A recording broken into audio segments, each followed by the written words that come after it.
Hello दोस्तों, कैसे हैं आप सब लोग। Welcome back to my channel. जब भी हम अपनी गाड़ी नई परचेज करते हैं तो उसके साथ इंश्योरेंस पॉलिसी लेते हैं, ठीक है, या जब रिन्यू करते हैं तो एक क्या होता है ना, दिमाग में बहुत बड़ा हेडेक रहता है, क्योंकि इसमें जो यूज होने वाली टर्मिनोलॉजी होती है, जो वर्ड्स होते हैं, वो इतने ज्यादा टिपिकल लगते हैं कि आधे से ज्यादा, आई डोंट नो, आधे से ज्यादा कहना गलत रहेगा, 90% लोग तो ये समझते भी नहीं होंगे कि इस टर्मिनोलॉजी का मतलब क्या है, क्योंकि भाई बहुत ही ज्यादा जो है टेक्निकल टर्म यूज होती है, ठीक है। तो मैं आप लोगों को आज 10 ऐसी टेक्निकल टर्म, जो टर्मिनोलॉजी इंश्योरेंस पॉलिसी के अंदर जो ये इंश्योरेंस कंपनी यूज करती है, वो आप लोगों को बताऊंगा। और ये मैं क्यों बता रहा हूं, क्योंकि आप लोगों को जानना बहुत ज्यादा जरूरी है। 10 बेसिक मैं आपको बता रहा हूं, एटलीस्ट इतना आपको बेसिक पता होना चाहिए कि हाँ, इसका क्या मतलब हो। तो आप लोगों को ये 10 जो टर्मिनोलॉजी मैं बताऊंगा, ये जानना क्यों जरूरी है, क्योंकि आप लोगों को कोई बेवकूफ ना बना सके, और एटलीस्ट आप कम से कम ऑनलाइन भी अगर कुछ चीज आप चेक करेंगे ना, अगर आप नई पॉलिसी परचेज कर रहे हैं या अगर रिन्यू कर रहे हैं, रिन्यू करने में कई बार क्या होता है, आपको लगता है कि ये पॉलिसी जो कंपनी है ठीक नहीं है, मतलब इसका फीडबैक अच्छा नहीं है, हम चेंज करेंगे। तो चेंज करने के लिए भी हमें थोड़ी बहुत तो नॉलेज होनी चाहिए। तो एटलीस्ट वो ये 10 चीजें अगर हम कवर करेंगे ना, अपने दिमाग में बेसिक थॉट थोड़े क्लियर होंगे, तो हमें बहुत फायदे का सौदा मिलेगा, ठीक है। हमें कोई नुकसान नहीं है, पढ़ने में कोई नुकसान नहीं होता, नॉलेज जहां से मिले वहां से गेन करनी चाहिए, राइट। तो विदाउट वेस्टिंग टाइम वीडियो शुरू करते हैं। और अगर आप लोगों को वीडियो पसंद आती है, वीडियो को लाइक, शेयर, चैनल को सब्सक्राइब आप जरूर कर लेना। दोस्तों, इसमें क्या है ना, इंश्योरेंस पॉलिसीज के ऊपर जो है ना, कार फोर व्हीलर के ऊपर मैंने बहुत सारी वीडियोस बना रखी है, और प्लेलिस्ट भी मैंने बना रखी है। अगर आप लोगों को इसमें आपको जो है गहराई से वीडियोस देखनी है, एक्स्ट्रा आपको नॉलेज लेनी है, तो वो प्लेलिस्ट पे प्ले करके आप आराम से वीडियो देख सकते हैं, जिसमें कि एक one of the most important video ये है जो आज मैं बना रहा हूँ, ठीक है। तो दोस्तों देखो, इसमें जो 10 जो टर्मिनोलॉजी है ना, उनमें नंबर 1 क्या आती है, आपने सुना होगा, थर्ड पार्टी लायबिलिटी, ठीक है। अब यह थर्ड पार्टी कवर, अब ये जो थर्ड पार्टी लायबिलिटी या थर्ड पार्टी कवर होता है, वो क्या होता है, बिल्कुल सिंपल स्ट्रेट वर्ड में बताऊंगा। देखो, मोटर व्हीकल एक्ट के दौरान आप लोगों को ये जो third party cover, third party जो इंश्योरेंस होता है, ये लेना बिल्कुल मैंडेटरी है। अगर आपने गाड़ी परचेज करी है तो आपको इसमें क्या है, 110% आपको लेना पड़ेगा। इसके विदाउट आपको लिए आप गाड़ी नहीं चला सकते। इसमें क्या होगा, थर्ड पार्टी में फर्स्ट पार्टी आप होगे, second party insurance company, third party वो जो सड़क पे अगर किसी से दुर्घटना हो जाती है या कुछ एक्सीडेंट वगैरह हो जाती है, तो थर्ड पार्टी कवर आप उसके लिए कर रहे हो, ठीक है। तो आप उसके लिए इंश्योरेंस कंपनी को पे कर रहे हो, ठीक है। तो आप अपने लिए भले ही आप अपने कवर करो ना करो, थर्ड पार्टी के लिए आपको कवरेज देना बहुत ज्यादा जरूरी है। कल को अगर कुछ एक्सीडेंट हो जाता है, उसमें इवन डेथ हो जाती है या परमानेंट डिसेबिलिटी हो जाती है या गाड़ी उसकी प्रॉपर्टी नुकसान होती है, तो आप लायबल होंगे, आपकी गाड़ी लायबल होगी उसको कवर देने के लिए। उसको क्लेम जो सेटलमेंट जो होगा आप करोगे, ठीक है, उसके लिए आप प्रीमियम दोगे। इसमें होता क्या है, थर्ड पार्टी में अगर मान लो उसकी सीवियर इंजरी हो जाती है या इवन डेथ हो जाती है, तो उसमें अनलिमिटेड क्लेम जो होती है वो जो कंपनी होती है वो सेटलमेंट के दौरान मिलेगा।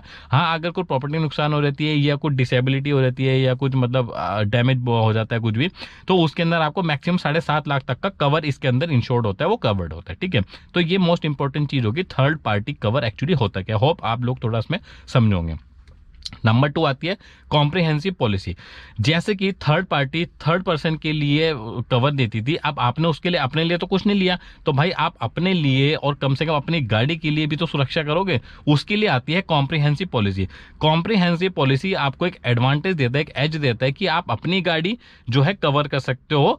जैसे कुछ एक्सीडेंट हो गया, अब रोड पे गाड़ी चल रही है, उसको तो आपने दे दिया प्रीमियम के दौरान, जो भी है उसको क्लेम सेटलमेंट कर दिया, उसको क्लियर हो गया। अब आपका जो गाड़ी का नुकसान हुआ भाई, उसका क्या, अब आप हजारों रुपए, इवन कई बार लाखों रुपए भी लग जाते हैं इसमें, तो वो आप अपनी जेब से थोड़ी पे करोगे, तो आप अपनी गाड़ी की सुरक्षा के लिए भी तो पॉलिसी लोगे। तो जो कॉम्प्रिहेंसिव पॉलिसी होती है, वो आपकी क्या करती है, एक्सटेंसिवली सब चीज कवर करती है, ठीक है। चाहे एक्सीडेंट वगैरह हो जाती है या कुछ नेचुरल कैलेमिटीज वगैरह हो जाती है, थेफ्ट वगैरह हो जाती है, या कुछ नेचुरल डिजास्टर में वगैरह, कुछ भी प्राकृतिक आपदाओं में अगर गाड़ी आपकी खराब होती है, एक्सीडेंट वगैरह होती है, तो उस चीज के अंदर सब चीज जो कवर करती है वो करती है आपकी कॉम्प्रिहेंसिव कार पॉलिसी, ठीक है। तो सिंपल भाषा में कॉम्प्रिहेंसिव पॉलिसी जो होगी वो आपकी गाड़ी को जो होगी कवर करेगी, जो भी नुकसान डैमेज वगैरह होता है। तो दोस्तों, number 3, car insurance premium. Premium आपने सुना होगा, प्रीमियम होता क्या है। प्रीमियम देखो एक कॉस्ट होती है, कुछ भी इंश्योरेंस कंपनी की जो आप पॉलिसी खरीद रहे हो ना, उस पॉलिसी को खरीदने के लिए जो कॉस्ट आती है वो हम प्रीमियम के रूप में वो बोला जाता है, ठीक है। या तो आप रिन्यू कराते हो, रिन्यू कराने के बाद जो भी आपका डेप्रिसिएशन वगैरह निकाल के जो कॉस्ट निकल के आती है वो भी प्रीमियम होता है। तो प्रीमियम का मतलब होता है कि जो आप पैसा पे कर रहे हो इंश्योरेंस कंपनी को अपनी गाड़ी की सुरक्षा के लिए पॉलिसी खरीदते हो, तो वो चीज होती है प्रीमियम। तो वो प्रीमियम जो होती है एज अ कॉस्ट होती है जो आप परचेज करने के लिए खरीदते हो इंश्योरेंस पॉलिसी को अपनी गाड़ी के लिए, राइट। तो सिंपल भाषा में हो गया, प्रीमियम का मतलब जो आप पैसा पे कर रहे हो इंश्योरेंस को खरीदने के लिए, राइट।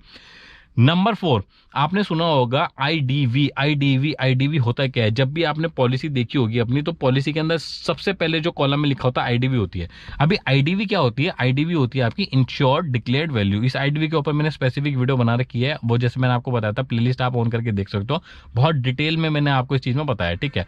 अब आईडीवी जो होती है ना, इंश्योर्ड डिक्लेयर्ड वैल्यू, आपकी जो इंश्योरेंस कंपनी होती है वो आपकी डिक्लेयर करती है कि ये एक आईडीवी वैल्यू या एक मैक्सिमम वैल्यू हम दे सकते हैं अगर आपकी गाड़ी का परमानेंट, मतलब बिल्कुल गाड़ी बिल्कुल टोटल लॉस्ट हो गई या आपकी गाड़ी चोरी हो जाती है, ठीक है। तो जो मैक्सिमम वैल्यू लगाई जाती है इंश्योरेंस कंपनी की तरफ से, वो आपको दिया जाएगा at the time of claim settlement, ठीक है। फर्स्ट ईयर में जो होती है परसेंटेज थोड़ी कम गिरती है, और ये जाते जाते परसेंटेज आपकी गिरती चली जाती है जितनी गाड़ी पुरानी होती चली जाती है। तो इस हिसाब से आईडीवी आप देखोगे 5 साल बाद जाके तो बिल्कुल आधी रह जाती है, ठीक है। तो वो जो आईडीवी वैल्यू होती है ना, जो कंपनी ने बिल्कुल आपको दी हुई है तो इंश्योर्ड डिक्लेयर्ड वैल्यू के रूप में, वो आपको मिलेगी अगर आपकी गाड़ी का नुकसान, डैमेज, टोटल लॉस्ट या आपकी गाड़ी चोरी हो जाती है, उस रूप में आपको ये मिलेगा, ठीक है। इससे ज्यादा आपको 1 रुपए भी नहीं मिलेगा भाई, ठीक है दोस्तों। नंबर 5 हो गया डिडक्टिबल्स। डिडक्टिबल्स आपने सुना होगा कि कई बार कि डिडक्टिबल्स होता क्या है। डिडक्टिबल्स में क्या होता है कि आपको म्यूचुअली ना, आपको और जो इंश्योरेंस कंपनी है दोनों को मिलकर थोड़ा थोड़ा पैसा कंट्रीब्यूट करना पड़ता है, ठीक है, एट द टाइम ऑफ कुछ भी नुकसान वगैरह होता है। अब वो आपका किसी भी रूप में हो सकता है। तो इसके अंदर मान लो 3,000 का कोई खर्चा आया आपका, तो इसमें आपको 2,000 रुपए तक आपको पे करना पड़ेगा और 1,000 जो होगा इंश्योरेंस कंपनी जो होगी वो पे करेगी, ठीक है। तो ये जस्ट एक आपको मैंने एग्जांपल दिया है। तो डिडक्टिबल्स में आप लायबल होते हो और इंश्योरेंस कंपनी दोनों म्यूचुअली आप कंट्रीब्यूट करते हो पैसा, वो सेटलमेंट या वो प्रॉब्लम्स को सॉर्ट आउट करने के लिए। नंबर 6, आपने बहुत बार सुना होगा एनसीबी। एनसीबी एनसीबी होता क्या है? अब एनसीबी जो होता है ना, वो होता है आपका नो क्लेम बोनस। अब ये नो क्लेम बोनस ही एज एन एडवांटेज आपको या एज ए बोनस के रूप में इंश्योरेंस कंपनी आपको देती है। नो क्लेम बोनस में क्या होता है? अगर आपने मान लो 1 साल तक कुछ भी क्लेम नहीं किया कंपनी में, आपने प्रीमियम दिया और आपने कंपनी से कोई भी क्लेम सेटलमेंट नहीं लिया है, तो उसमें आपको ना एज एन मान लो 20%, 15% के रूप में आपको जो होगा बोनस दिया जाएगा। तो वो 20% जो होगा ना आपके प्रीमियम में, जो सेकंड ईयर की जो प्रीमियम आएगी उसके अंदर आपको डिस्काउंट के रूप में मिलेगा, ठीक है। तो इसमें इतना बड़ा फायदा है, अगर आप मान लो कंसेक्यूटिव 5 साल तक, पहले, दूसरे, तीसरे, चौथे 5 साल तक एक भी क्लेम नहीं लेते हो, ठीक है, आप बहुत अच्छी तरह गाड़ी ड्राइव कर रहे हो, तो इस रूप में आपको 50% तक के रूप में आपको नो क्लेम बोनस के रूप में आपको बोनस मिलता है, डिस्काउंट मिलता है। तो सोचो 5 साल बाद जब आपका प्रीमियम आएगा उसमें आपको 50% तक का हैवी डिस्काउंट मिलता है नो क्लेम बोनस के रूप में, ठीक है। और इसका सबसे बड़ा फायदा क्या होता है कि अगर आप मान लो कभी भी अपनी इंश्योरेंस कंपनी, एग्जिस्टिंग कंपनी को चेंज करना चाहते हो ना, तो ये नो क्लेम बोनस आपका जो होता है वो ट्रांसफर भी हो सकता है दूसरी किसी कंपनी के अंदर। हाँ, अगर मान लो आपने पहले दूसरे साल के बीच में एक बार ले लिया, भाई दुर्घटना कभी भी हो सकती है, तो वो 50% तक नहीं पहुंचेगा, वो आपका जो है थोड़ा सा डिडक्ट हो जाएगा, ठीक है। तो आप एक चीज ये जरूर देख लेना कि जब भी आप अपना रिन्यू कराते हो ना प्रीमियम को, पॉलिसी को, तो आपको नो क्लेम बोनस कितना मिला है। अगर आपने हर साल ले रहे हो भाई, और साल में 2-2 बार, 3-3 बार ले रहे हो, आप रेस्पॉन्सिबल ड्राइवर हो ही नहीं बिल्कुल भी, तो भाई कंपनी कोई एनजीओ तो है नहीं, कोई फ्री में पैसा तो बांट नहीं रही है। तो आप ये एक बात देख लेना, अगर आपने एक बार भी नहीं लिया है, कोई भी क्लेम नहीं किया, तो आपको एनसीबी मिलना चाहिए। और इसकी जो होगी, मैंने स्पेसिफिकली एक वीडियो बनाई है कि हर साल कितना आपका जो है डिडक्टिबल होगा, आप वो देख सकते हो दोस्तों। Number 7, cashless garages. आपने सुना होगा कि कैशलेस गैराज होता क्या है। अब क्या होती है, जो ये कंपनीज होती है ना, ये जो जितने भी गैराजेस होते हैं लोकल, जो अपने डिस्ट्रीब्यूटर नेटवर्क के थ्रू क्या करती है, सबसे टाई अप करके रखते हैं। अब जैसे मान लो कोई कंपनी, फॉर एग्जांपल मैं आईसीआईसीआई या एचडीएफसी का नाम ले रहा हूं, तो उसमें क्या होगा, जो आपके लोकल एरिया के जो गैराजेस होंगे ना, जो जेन्युइन होंगे, उनके साथ ये टाई अप होते हैं। तो उसमें क्या होता है कि आपको एक भी रुपया वहां पे जाके अपनी जेब से नहीं देना पड़ता है, उनका टाई अप होगा, वहां से वो अपने आप जो होगा, आपका सर्वेयर आएगा, सब कुछ देखेगा, सेटलमेंट पूरा प्रोसेस हो जाएगा। और जब आपका काम कंप्लीट हो जाएगा ना, जब आप गाड़ी जब अपनी डिलीवरी लेने जाओगे, तो उस टाइम पे जो पेमेंट होगी वो आपको नहीं करनी है, आपकी तरफ से तो कैशलेस है, वो जो इंश्योरेंस कंपनी है वो उसको गैराज को पे करेगी, तब आप अपनी गाड़ी आराम से लेके जा सकते हो। और दोस्तों नंबर 8, आपने सुना होगा एंडोर्समेंट नाम की चीज होती है पॉलिसी के अंदर, पॉलिसी एंडोर्समेंट, ठीक है। अब एंडोर्समेंट क्या होता है, सपोज करो आपने पॉलिसी रिन्यू करा ली, प्रीमियम आपने सब दे दिया, अब मान लो आपका मूड चेंज हो जाता है कि यार इस साल ना मैं आने वाले कुछ महीनों में, दिनों में अपनी पेट्रोल गाड़ी के अंदर सीएनजी किट लगवाने जा रहा हूं, ठीक है। अब अगर सीएनजी किट आप लगवा रहे हो ना, तो वो आप अपनी गाड़ी के अंदर वैल्यू एड ऑन कर रहे हो, आपकी गाड़ी की वैल्यू थोड़ी बहुत इंक्रीज होगी क्योंकि आपने सीएनजी किट लगवाई है उसके अंदर।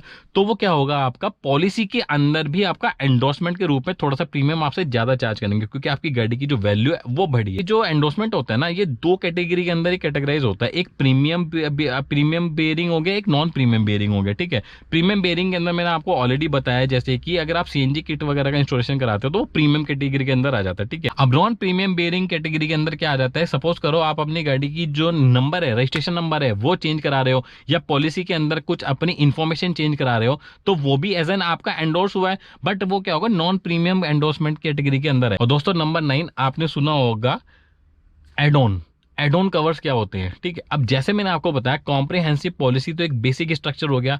अब सपोज करो फॉर एग्जांपल मैं आपको बताता हूँ, आप गाड़ी खरीदने जाते हो, गाड़ी तो आप एक बेसिक खरीदते हो, उसके बाद में एसेसरीज आपने सुना होगा। अब जो एसेसरीज होती हैं, जरूरी नहीं कि हर एसेसरीज हर बंदे के काम किया है, ठीक है। एसेसरीज के उसमें स्टीरियोज वगैरह होते हैं, रेन वाइजर वगैरह होते हैं, या कुछ भी मॉडिफिकेशन का जो काम होता है। कई लोगों को रेन वाइजर काम के लगेंगे, कई लोगों को नहीं लगेंगे, तो मेरे काम की है तो एज एन एसेसरीज है, तो आप इसको ऑप्ट कर सकते हो और नहीं भी कर सकते हो। ऐसे ही एड ऑन कवर होते हैं, ठीक है। अब ये जो एड ऑन होते हैं ना, ये एक्स्ट्रा आपको बेनिफिट या एक्स्ट्रा आपको सेफ्टी प्रोवाइड करते हैं आपकी कॉम्प्रिहेंसिव पॉलिसी के अंदर। अब जैसे कि मान लो ये की प्रोटेक्टर एड ऑन हो गया, अगर मान लो गाड़ी की चाबी खो जाती है, तो इसका गाड़ी की चाबी का भी कई हजारों रुपए का फटका लगता है, ऐसे ही आपका की प्रोटेक्टर एड ऑन हो गया, ठीक है। आपका इंजन प्रोटेक्शन हो गया, गियर प्रोटेक्शन हो गया, आपका रोड साइड असिस्टेंस आपका जो हो गया वो एड ऑन हो गया। तो इस तरीके के ना ये एड ऑन है। आप जब अपनी इंश्योरेंस पॉलिसी खरीदते हो या उसको रिन्यू कर रहे होते हो, तो एक ऑप्शन आता है चूज करने का, आपके हिसाब से आपको क्या लगता है कि एड ऑन करना चाहिए। अगर आप वो चूज करोगे उस टाइम पे, तो प्रीमियम आपको थोड़ा सा आपका बढ़ जाएगा, बट आपको जो है आप एक्स्ट्रा जो होगा इंश्योर्ड हो जाओगे, एक्स्ट्रा आपको फैसिलिटी मिल जाएगी, ठीक है। तो ये आता है आपका एड ऑन कवरेज के अंदर। और दोस्तों नंबर 10, पर्सनल एक्सीडेंटल कवरेज। अब मान लो आपका कभी गाड़ी आप चला रहे हो, कई लोगों को आपने देखा होगा गाड़ी चलाते चलाते एक्सीडेंट हो जाता है, डेथ वगैरह हो जाती है। तो डेथ जब हो जाती है ना, तो वो क्या होता है, क्योंकि वो गाड़ी और आपका जो ड्राइवर होते हैं वो दोनों इंश्योर्ड होते हैं, ठीक है। अब जो ड्राइवर होता है वो तो इंश्योर्ड होता है।